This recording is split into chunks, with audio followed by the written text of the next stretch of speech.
What is 1 plus 1/2 plus 1/4 plus 1/8 plus 1/16 all the way to an infinite term? Well, we can take the geometric formula and manipulate it. We know that the geometric formula is a1, which is the first term, times 1 minus r, which is the common ratio, to the power of n, over 1 minus r. In this sequence, what is r?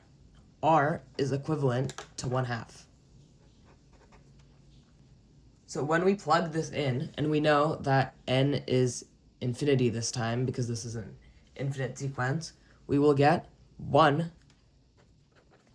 times 1 minus 1/2 to the power of around infinity over 1 minus 1/2.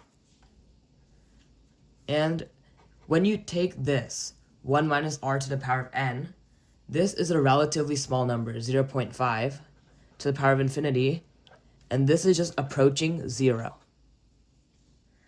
So really what you can do is you can just completely remove this and solve for a over 1 minus r. And this is the equation for an infinite sequence. And when you plug it in for what we have here, you'll get 1 over 1 minus 1/2, which is equivalent to 1 over 1/2, which is equal to 2. Now, we can also see this geometrically. Look at a 1 by 1 box. This will be the first term. Then we can have another 1 by 1 box right next to it. So that means the length is 2 and the height is 1. So next term is 1/2, which will cover this part. The next term is 1/4, which will cover this part.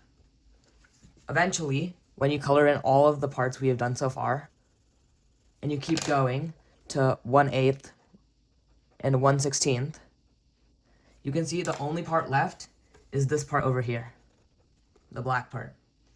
And as we keep going, we're going to see we're just filling in that black section. So the total is going to be the area of this 1 by 2 rectangle. And the area is 2. So this shows that the area is the same as what we get from using the infinite sequence.